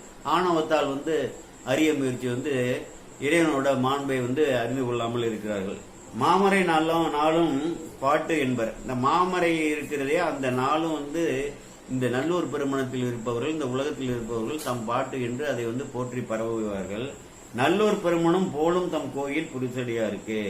நல்லூர் பெருமணம் தான் இந்த புரிசடையா இருக்கு. இந்த முறுக்கிய சடையை இருக்கக்கூடிய எம்பெருமானுக்கு கோயில் போலும். அவரு தான் நாளும் தம் பாட்டு என்று சொல்லி உலகவர்களெல்லாம் 4 வேதமும் பொருள்களும் அருளியவர் என்று அந்த கருத்தை இங்கே சொல்கிறார். ஆதரமனோடு சாக்கியர் தாம் சொல்லும் பேதமை கேட்டு பிணக்குருவிருவம்மன். ஞானசம்பந்தரோட பிறப்பே இதுதான். புறச்சமயத்து பொய் நெறிகளை, அவர்களோட உண்மை நெறிகளை இல்லை, பொய் நெறிகளை பரப்பி நமது சமயத்தை அழிக்க வேண்டும் என்று வந்தவர்களுக்கு எதிராக இவரை அவதரிக்க செய்து ஆர்த்து எழ செய்து அவைகளை வந்து முற்றிலுமாக இந்த பூமியிலிருந்து அன்று நீக்கி 1350 ஆண்டுகளாகி இங்க வந்து எழவில்லை. அப்ப ஞானசம்பந்தரோட அந்த ஆற்றலோட இறை ஆற்றலை வந்து நான் வந்து புரிந்து கொள்ள வேண்டும். நாகரமனோடு சாக்கியர் தாம் சொல்லும் பேதமை கேட்டு, அந்த பேதமையான சொற்களை கேட்டு பிணக்குறையாதீர்கள், ஏமாறாதீர்கள், வாருங்கள் என்று ஒரு ஆச்சாரியர்கள் சொல்றாரு. மனம் பற்றி வாழ்மீன் என்று சொல்றாருல்ல, இறைவனை வந்து வாருங்கள், இறைவனை மனம் பற்றி வாழ்மீன். நாதனை, எல்லோருக்கும் தலைவனை, எல்லா உயிர் வர்க்கத்திற்கும் ஏக தலைவனை, நல்லூர் பெருமணம் மேவிய வேதன தாழ்ந்தொழு, வேதகாரணனாக இருக்கக்கூடியவர், வேதத்தின் பொருளாக இருக்கக்கூடிய வேதன தாழ்ந்தொழ வீடு எளிதாமை. வீடு பேரு உனக்கு மிகவும் எளிதாக கிடைக்கும் என்று சொல்கிறார். அந்த வீடு பேரு இப்ப கிடைக்க போகுது பாருங்க. இந்த திருப்பதியத்தில் சொல்றாரு, நல்லூர் பெருமணத்தில் இருக்கக்கூடிய அந்த வேதனை, அங்க வந்து திருஞான சம்பந்த பெருமானோட திருமணத்தை செய்விக்க வந்தவர்கள் அனைவரும் ஆலயத்தில் வழிபட்டு வந்திருப்பார்கள் இல்லையா. வேதன தாழ்ந்தொழ, அவருடைய திருவடி தொழ வீடு எளிது. வீடு பேரு ரொம்ப வந்து கஷ்டம், அதெல்லாம் அடைய முடியாதுங்கிறான. இந்த நல்லூர் பெருமணத்தோட இருக்கக்கூடிய இறைவனோட திருவடியை உள்ளத்துல வைத்து நீ தொழிலா, உனக்கு வீடு எளிது என்று நமக்கு உபதேசிக்கிறார். அந்த நல்லூர் பெருமணத்தோட ஒரு தடவை போங்க, பாருங்க, இறைவனை வணங்குங்க, வீட்டில இருந்தே அவனோட திருவடியை, அந்த இறைவனோட திருவடியை வந்து தொழுங்க, உங்களுக்கு வீடு பேர் கிடைக்கும். ஆச்சாரியரோட மெய்த்திரு வாக்கு, சாதாரண வாக்கு இல்ல. அடுத்தது கடைக்காப்பு. நறும்பொழில் காழியுள் ஞான சம்பந்தன். பொழில் மனமிக்க பொழில் சூழ்ந்த அந்த காழியில் இருக்கக்கூடிய ஞான சம்பந்தன். பெரும்பத நல்லூர் பெருமானத்தை பெறத்தக்க வீடு பேரு நல்கவல்ல, பெரும்பெருன்னு பெறத்தக்க வீடு பேரு நல்கவல்ல நல்லூர் பெருமணத்தானை உரும்பொருளால் பிறவி பாசம் தீர்த்தல் செய்வதையே பொருளாக கொண்டு, அததான் சேக்கிழார் பெருமான் சொல்லியிருக்காரு. இந்த பிறவி பாசத்தை, ஆணவ மலத்தை செயலற செய்யக்கூடிய அத உரும்பொருளால் சொன்ன அதுதான் இந்த பொருளாக வைத்து இந்த திருப்பதிகத்தை அருளிருக்கிறார். இதால நம்ம உணர முடியாது. ஞான சம்பந்தரோட திருப்பதிகத்தை முற்றிலும் உணர்வதற்கு யாருக்கு சக்தி இருக்கு? இவரே அவரோட திருப்பாதையும் உணர்த்திய வகையில் அறிநீர்மையில் சிறிது கும்பிட்டேன்னு சொல்லுவாரு சேக்கிழார் பெருமான் அந்த திருப்பாசனத்துக்கு விளக்கம் சொல்லும் பொழுது. எனக்கு என்ன தெரியும், ஞான சம்பந்தர் திருப்பாதம் உணர்த்திய அளவில் அறிநீர்மையில் சிறிது கும்பிட்டேன், நான் ஏதோ கொஞ்சம் பொருள் எடுத்து சொன்னு சொல்லுவார். உரும்பொருளால் சொன்ன ஒன்தமிழ் ஒளிமிக்க மேன்மையான தமிழ் வல்லாருக்கு அரும்பழி பாவம் அவலமில்லரே. அரும்பழி பாவம்னா உன்னுடைய வினைகளும் அற்று போயிடும். ஆணவம், கண்மம், பாசம், அந்த வினைகள்லாம் அற்று போயிட்டு மாயை அப்புறம் மாயை அற்று போயிடும். மாயையும் வினையும் செயலிழந்தா ஆணவம் வந்து அங்க சக்தி எழுந்து போயிடும். அங்க சக்தி இல்லை. அதனால வந்து இவைகள் அவருக்கு எல்லாம் தேவையில்லை. அந்த அவலம் உங்களுக்கு வராது. இறைவனோட திருவடி கூடுவீர்கள் என்று அற்புதமாக அங்கே சொல்கிறார். அடுத்தது காதலாகி 3வது திருமுறையில 49வது பதிகம். சற்று நேரம் வந்து கடந்தாலும் இது முழுமையாக நிறைவு செய்த வேண்டும். இதற்காக தனி ஒரு பகுதியாக என்னால் அமைக்க முடியாது. யாருக்கு நல்விதி இருக்கோ அவர்கள் கேட்டு அந்த நன்மையை அடைந்து கொள்ள வேண்டும் என்று சிந்திப்பதை தவிர அதற்கு மேல் என்னால் இங்கே சிந்திக்க முடியாது. காதலாகி கசிந்து கண்ணீர் மல்கி ஓதுவார்தமை நன்னறிக்கை வைப்பது. ஒருவன் எப்படி 5 எழுத்தை திருவைந்து எழுத்தை ஓத வேண்டும் என்பதற்கான இலக்கணத்தை சொல்றாரு. காதலாகி, மனத்தால் காதலாகி, கசிந்து கண்ணீர் மல்கி, மெய்யால வந்து உள்ள உணர்வால் வந்து கசிந்து கண்ணீர் மல்கி ஓதுவார், வாக்கால, மனம், வாக்கு, காயம் 3 வந்துடுது பார்த்தீங்களா. ஓதுவார் தம்மை நன்னறிக்கை வைப்பது வேதம் 4 மெய்ப்பொருளாவது. இதை விட ஒரு ஆச்சாரியர் சொல்ல முடியுமா? நமச்சிவாய மந்திரத்தை நீ சொல்லு, உனக்கு பொருள் தெரியுதா தெரியலையோ முதல்ல சொல்லு. தானாவே அப்புறம் வந்து பொருள் உணர்ந்து சொல்வதற்கு இறைவனே வழிவகுத்து உன்னை பொருளை உணர வைப்பாரு. அந்த பொருள் உணர்ந்து சொன்னீங்கன்னா அப்பதான் வந்து உனக்கு மிகவும் உச்சநிலை வரும். அந்த இறைவனே அதுக்கு தக்கவா திருக்கூட்டத்தாரே மெய்யடியார்களே உன்னோட தகுதிக்கு தக்கவாறு உன்னோட சேர்த்து அந்த பொருள்கள் விளக்கம் எல்லாம் சொல்லிடுவார். ஓதுவார்தமை நன்னறிக்கு வைப்பது. நன்னறி என்றால் சிவபெருமானறி, சிவபெருமான் திருவடியை கூடக்கூடிய நெறி தான் நன்னறி என்ற பேரு. வேறு நன்னறி என்றால் வேற எதையுமே குறிக்காது. ஓதுவார்தமை நன்னறிக்கு வைப்பது, மேலேற்றுவது. எது? வேதம் 4 மெய்ப்பொருளது. 4 வேதம்னு சொல்றாங்களே, ரிக்வேதம், யஜுர்வேதம், சாமவேதம், அதர்வண வேதம். அந்த 4ல வந்து கூறப்பட்ட அத்தனை சாராம்சங்களுக்கும் வந்து மேலான உச்சமான ஒரு மெய்ப்பொருளாக மெய்ஞானம். ஏன்னா சிவமே பொருளாக இருக்கிறாரு. அங்கே இடத்துல வேற என்ன? சிவமே பொருளாக இருக்கிறார். ஒளி வடிவில் இருக்கிறாரு. எழுதுனா வரி வடிவில் அங்க சிவபரம்பொருளே இருக்கும் பொழுது அதான் வேதம் 4 மெய்ப்பொருளாவது. நாதன் நாமம் நமச்சிவாயவே. நாதனாகி என் பெருமானுடைய நாமம், அவருடைய நாமம் என்னன்னா திருநாமம் நமச்சிவாயவேன்னு சொல்றாரு.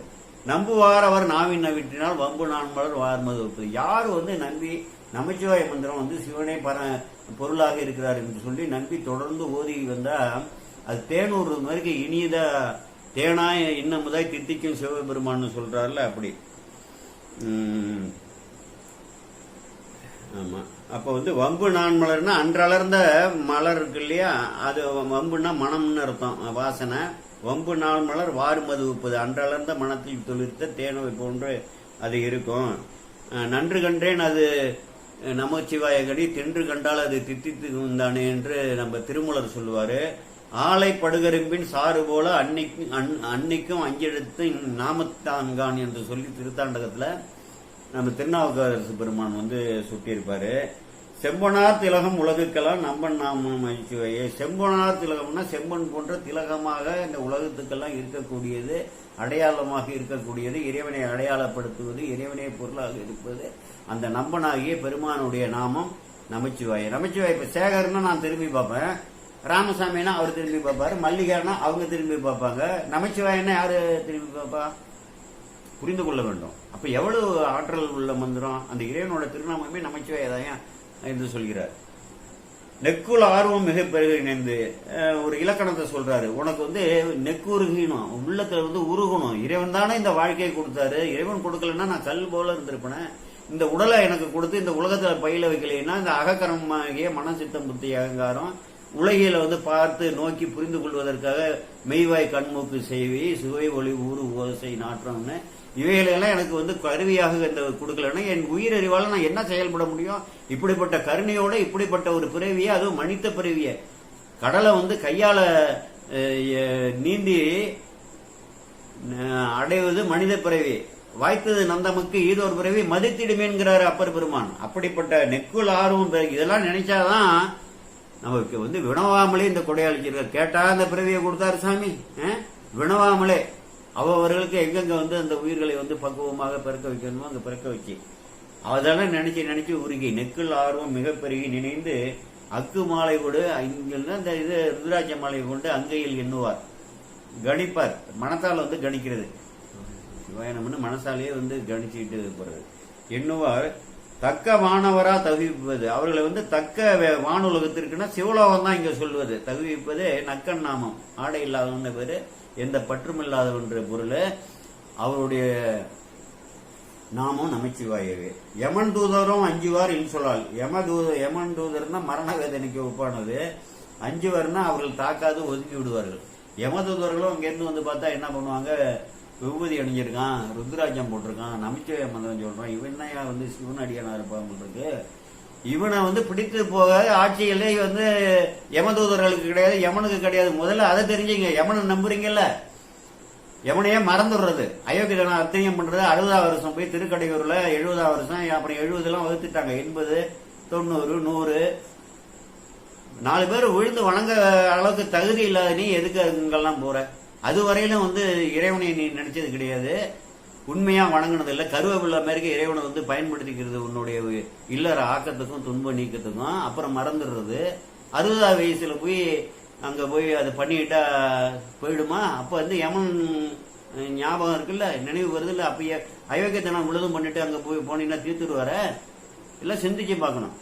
ஆனால் யார் ஒருவர் மெய்யடியாராக உள்ளத்துல தூய்மையாக மனசாலேயோ வாக்காலேயோ செயலாலேயோ பிறருக்கு கேடு நினைக்காம, கேடு செய்யாம, கேடு பேசாம, முழு நீர் அணிந்து ருத்ராக்கம் அணிந்து 5 எழுத்தையே எப்பொழுதும் ஓதிக்கொண்டு இறைவனையே நினைத்துக் கொண்டிருக்கிறார்களோ அவர்களை கண்டால் யமன் தூதரும் ஐயோ இவன் சிவனடியான், நமக்கு ஆட்சி எல்லையே கிடையாது. நம்ம வாத்தியார் இவருக்கு யமன் இருக்காரு, அவருக்கே சிவனடியாரை பிடிக்க ஆட்சியில் இல்லை, நம்ம விலகிப்படுவோம்னு அஞ்சி விலகிப்படுவாங்க.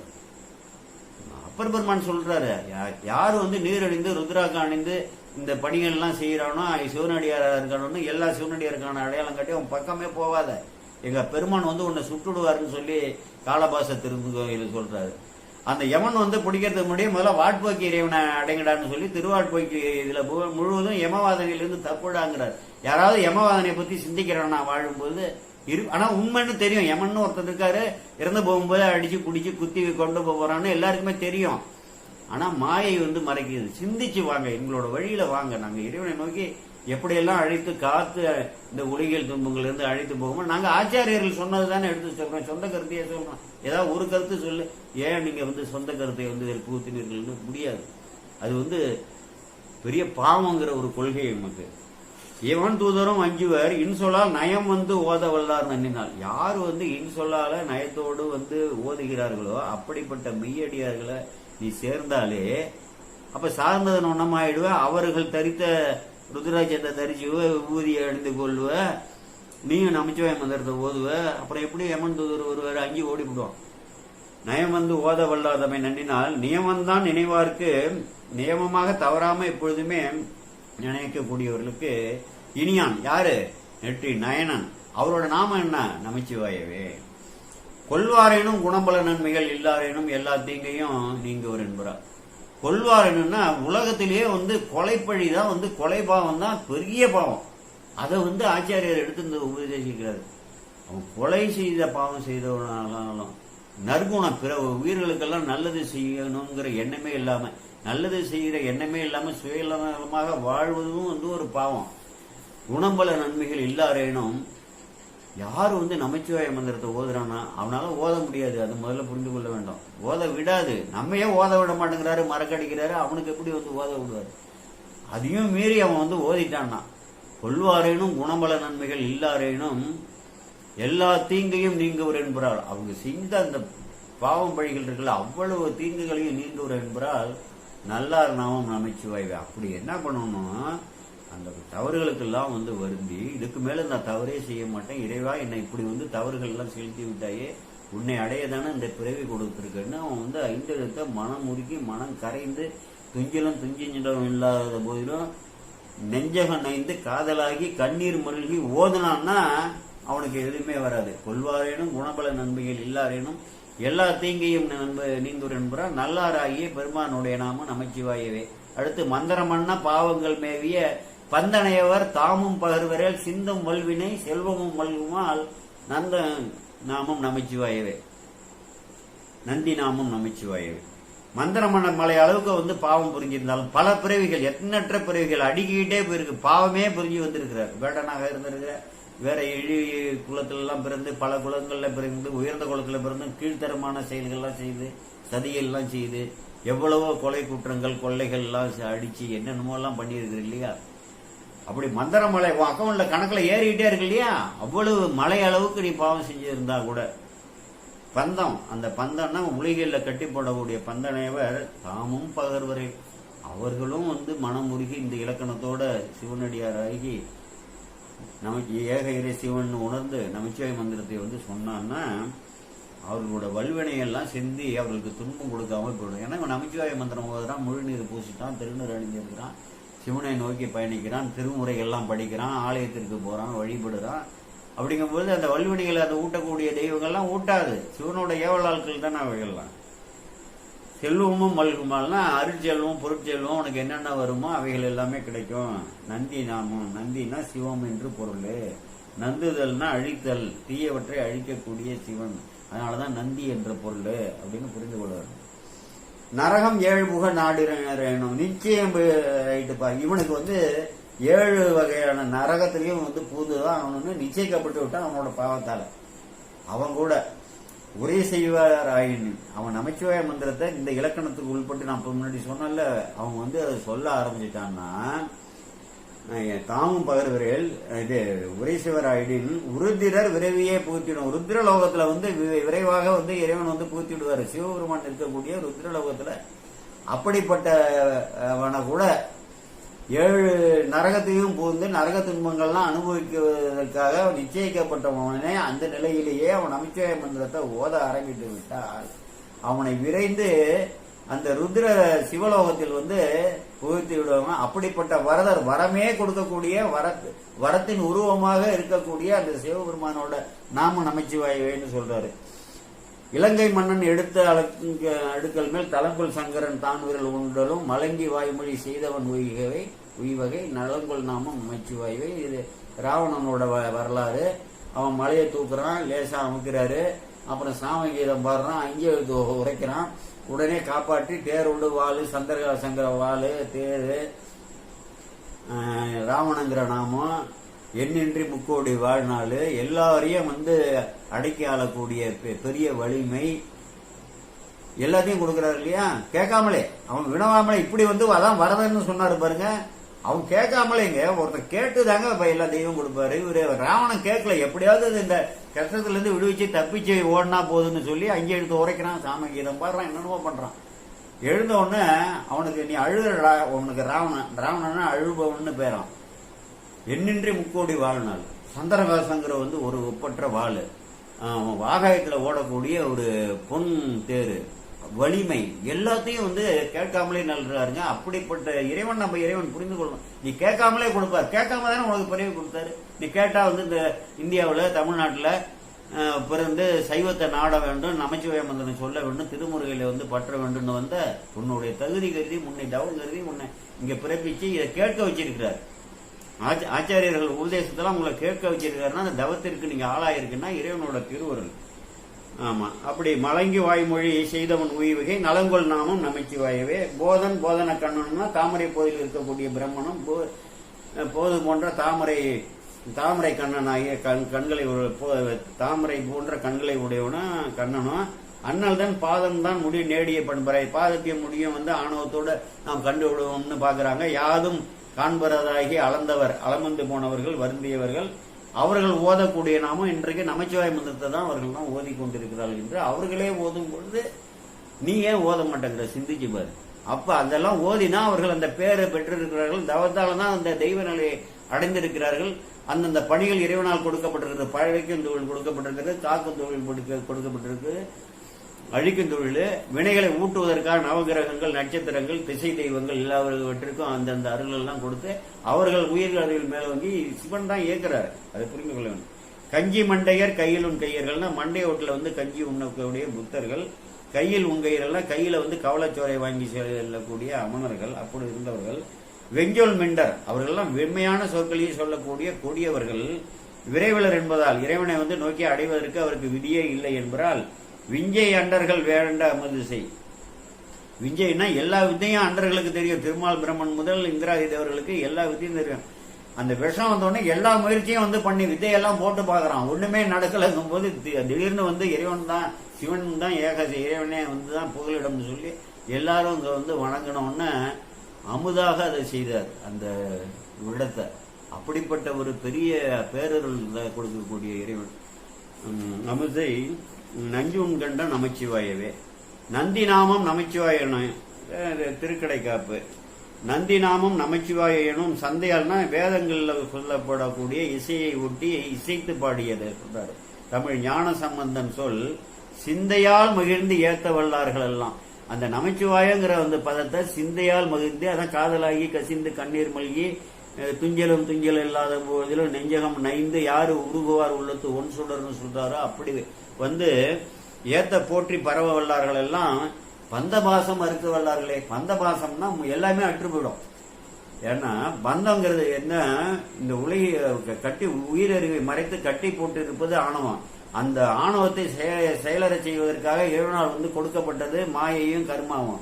இவைகள் இந்த செயலாக்கத்தால ஆணவம் கொஞ்சம் கொஞ்சமா மெலிந்து போயிடும். நீ நமச்சிவாய மந்திரத்தை போது இறைவனை இவையெல்லாம் விட்டு இந்த மாய உலகத்தை புறந்தள்ளி சிவனை தான் அடைய வேண்டும் என்று நீ நினைத்து இந்த மந்திரத்தை நீ ஓதுனா இந்த பந்தபாசத்தெல்லாம் அற்று போய் அந்த திருவள்ளுவருக்கு ஆளாகலாம் என்று சொல்லி அந்த திருப்பதிகத்தை பாடிவிட்டு அப்புறம் மனைவியை கைப்பிடித்து எல்லாரையும் அனுப்பிவிட்டார்.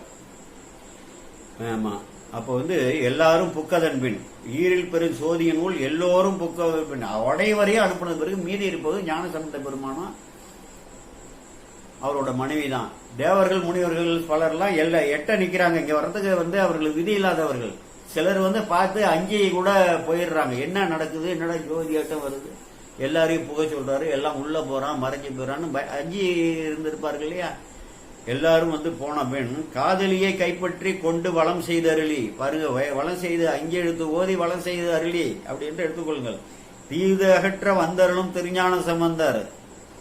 உலகத்தில் உள்ள உயிர்களுக்கு அந்த புறச்சாமிய தீதுகள்லாம் நெருங்கி சைவத்தையே ஒடுக்க முயற்சி செய்தார்களே, அந்த தீது அகற்ற வந்த அருளக்கூடிய அந்த திருஞான சம்பந்த பெருமான் நாதன் எழில் வளர்ஜோதி நன்னி, நாதனுடைய எழிலாக இருக்கக்கூடிய வளர் ஜோதி வடிவாக இருக்கக்கூடிய அருவுருவ வடிவாக லிங்க வடிவாக இருக்கக்கூடிய அந்த ஜோதியை அணுகி அதன் உள்புகுவார்.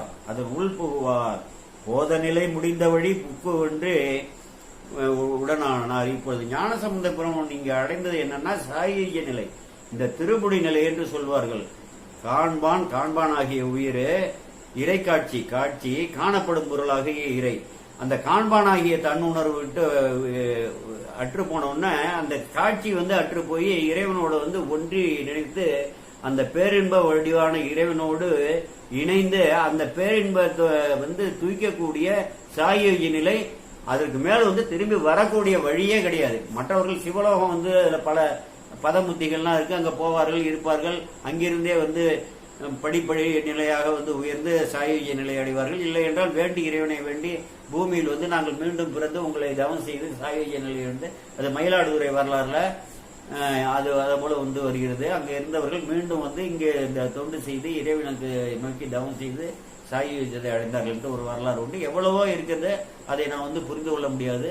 ஞானசம்பந்தர் பெருமான் இங்கு அடைந்தது சாயுஜ்ய நிலை, இறைவனோடு ஒன்றிய நிலை. அதான் போத நிலை. முடிந்த வழி இந்த திருப்புடி நிலை.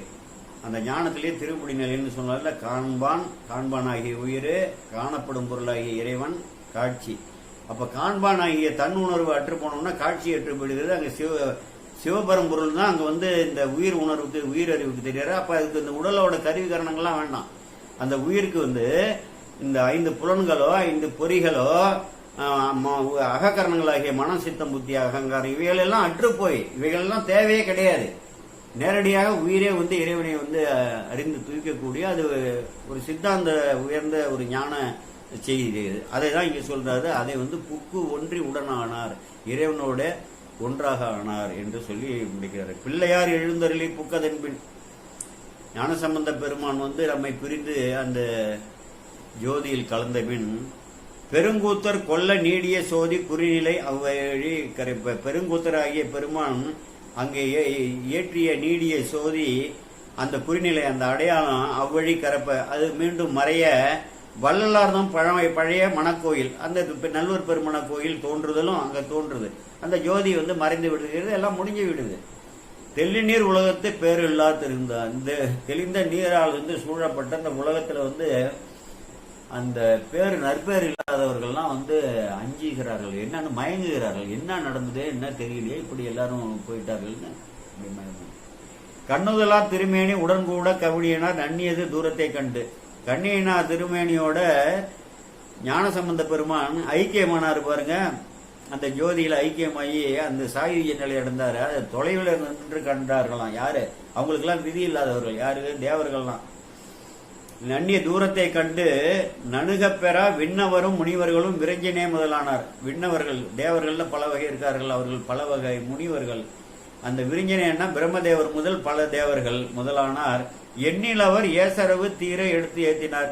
ஆகா, என்னடா இப்படிப்பட்ட பேரு நமக்கு கிடைக்கலையே, நம்ம இன்னும் இந்த போகத்திலேயே மயக்கிட்டு இருக்கோமே, தேவலோக போகத்திலாம் மயங்கி அதிலேயே துய்த்து கொண்டு இறைவனை மறந்து இருக்கிறோமா, நமக்கு அந்த பேரு கிடைக்கலையே. இந்த ஞானசம்பந்த பெருமான் இந்த பூமியில உடலெடுத்து அவர் மட்டும் போனது மட்டும் இல்லாம இங்கே இருந்தவர்கள் இவ்வளவு பேரை சிவபெருமானை கூட செய்து விட்டாரு என்று சொல்லி ஏங்கி அப்புறம் இறைவனை இறைவா நமச்சிவாய மந்திரத்தை சொல்லி ஏற்றி போற்றுகிறார்கள்.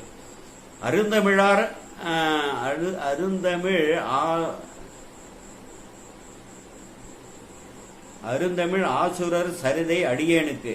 அந்த அருந்தமிழ் தலைவனாகிய ஞானசம்பந்த பெருமானோட சரிதம் அடியேனுக்கு அவர் பாதம் தரும் பரிசால். அவர் பாதம் ஞானசம்பந்த பெருமான் திருவடியை நான் சிந்திக்க இறைவனோட திருவடியை சிந்திக்க அவர்களால் எனக்கு உணர்த்தப்பட்டதான் நான் வெறுளில் மொழி வானிழல் கூறிய பொருளாகும் என புகழ்வான்றேன். எனக்கு எப்படிங்க தெரியும்? மேலிருந்து இறைவன் உணர்த்ததான் நான் உணர்ந்தேன்னு சொல்றாருல. அறிந்தபடி துதி செய்வேன், போற்றி பரவினேன். இதுவாரும் ஞானசம்பந்தர் வரலாற்றை நான் நிறைய சொல்லியிருக்கேன். கிட்டத்தட்ட இது 117வது பதிவு. முடிந்த வரையில் கேளுங்க. அந்த வேதவனத்திலிருந்து ஐயக்கரையில் வரவு சென்றதெல்லாம் மிகவும் நுணுக்கமாக பாடலுக்கு பாடல் எடுத்து தொகுத்து வைத்திருக்க. யாருக்கு நல்ல விதி இருக்கோ அவர்கள் நூலோடு பாருங்க, இன்னும் நல்ல ஒரு தெளிவு கிடைக்கும். தமிழ் அறிவும் வளரும், ஞானமும் வளரும். பாடல்களை எப்படி பிரித்து படிக்க வேண்டும், பதங்களை எப்படி படிக்க வேண்டும், வரிகளை எப்படி கொண்டு கூட்ட வேண்டும், எல்லா திறனும் இறைவனோட திருவுருளால் வெளியே. நாட்டம் நமக்கு என்ன தமிழ் புலவருக்கு படித்தேன், ஏதோ ஒரு நாட்டம். இதெல்லாம் இந்த செய்திகளை நாம் நுணுகி தெரிந்து கொள்ள வேண்டும் என்று புலவர் ராஜமாணிக்கம் என்று ஒரு முதுபெரும் புலவர் எங்களுக்கு இறைவனோட திருவுருளால் அவர் கூட்டி வைக்க, அவர்கிட்ட நாங்கள் ஒரு 8 ஆண்டு தொடர்ந்து 8-9 ஆண்டுகள் தொடர்ந்து பாடம் கேட்டதோட புண்ணிய விளைவாக இன்னைக்கு ஓரளவு தமிழில் இந்த சொற்பதங்களுக்கெல்லாம் பொருள் அறிந்து கொள்ள வேண்டிய ஆற்றலை இறைவன் அவர் வழியாக அந்த அருள் இருக்கிறாரு. அவர் வழியும் இந்த நேரத்தில் போற்றி பரவி இதுவரை இந்த அற்புதமான ஞானசம்பந்த பெருமானோட வரலாற்றை கேட்ட அனைவருக்கும் எல்லா நலன்களும் எய்த பெற வேண்டும் என்று இறைவனை இறங்கி கோமல் சேகராகிய நான் விடைபெறுகிறேன். வணக்கம். சிவாய.